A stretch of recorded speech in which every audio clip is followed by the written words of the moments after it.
कार्तिक महात्म्य 32वां अध्याय। लक्ष्मी और अलक्ष्मी की कथा।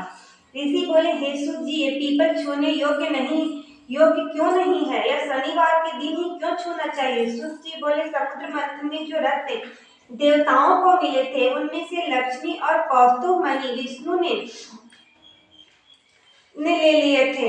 जब विष्णु ने लक्ष्मी को भार्या स्वीकार किया, तभी लक्ष्मी ने भगवान से प्रार्थना कर कहा, आप मुझ छोटी के साथ विवाह कैसे कर सकते हो?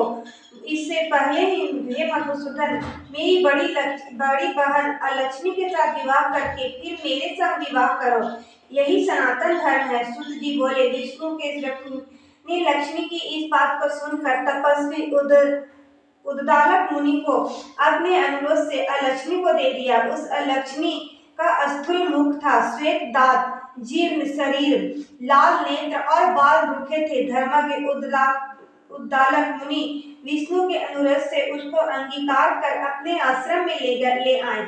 अलक्ष्मी होम से सुगंधित धुआं और वेद ध्वनि जहाँ हो रहे हैं, ऐसे आश्रम को देखकर दुखी हो बोली, हे ब्राह्मण, यह स्थान मेरे रहने योग्य नहीं है, मैं यहाँ नहीं रहूंगी, मुझको दूसरी जगह ले चलो। उद्दालक मुनि बोले, हे कांते, तू यहाँ क्यों नहीं रहेगी? तो बता, तेरे योग्य कौन सा स्थान है? अलक्ष्मी बोली, जहाँ वेद ध्वनि होती हो और अभाग्यगत का सत्कार होता हो तथा यज्ञ दान आदि होते हो, वहाँ मैं नहीं रहती हूँ। जहाँ स्त्री पुरुष से प्रेम से रहते हो, पितर तथा देवताओं का पूजन होता हो, वहाँ मैं नहीं रहती हूँ। जहाँ उद्यमी, नीति में कुशल, धर्मात्मा, प्रिय बोलने वाले, गुरु की पूजा करने वाले रहते हो, वहाँ मेरा निवास नहीं है।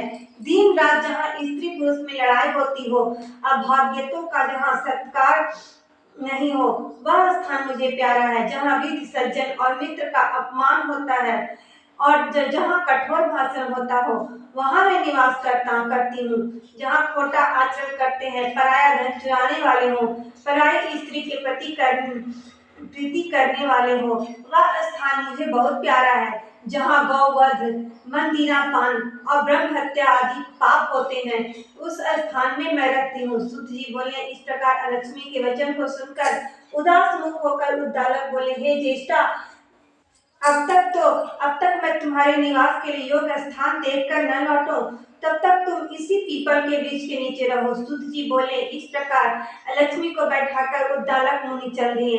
वह बहुत देर तक और उनकी बाट जो देखती रही, पर जब पति को लौटते न देखा तो विलाप करने लगी। उसके विलाप से लक्ष्मी ने बैकुंठ को सुना। तब लक्ष्मी ने व्याकुल होकर विष्णु से निवेदन किया, हे स्वामी, मेरी बड़ी बहन पति के त्याग से बड़ी दुखी है। हे कृपालो, जो तुमको मैं प्यारी हूँ, तो उसको जाकर समझाओ। सूत जी बोले, तब भगवान विष्णु लक्ष्मी सहित वहां पधारे। उस अलक्ष्मी को समझाते हुए बोले, हे अलक्ष्मी, पीपल की जड़ का सहारा लेकर तू सदा यहीं रह।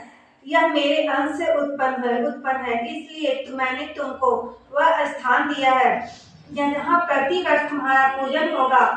पूजा करने वाले के ही घर में तुम्हारी छोटी बहन लक्ष्मी रहेगी तथा स्त्रियां तुमको भी अनेक प्रकार की भेंट देकर पूजन करेंगी। पुष्प, धूप, दीप से जो तुम्हारा पूजन करेगा, उन पर तुम लक्ष्मी भी प्रसन्न रहेगी। सूत जी बोले, यह मैंने कृष्ण और सत्यभामा तथा नारद और गदा पृथु का संवाद कार्तिक महात्म्य के वर्णन किया है। अब और जो पूछो मैं कहूँ। सुनकर ऋषि मंद मन मुस्काने लगे और कुछ नहीं बोले।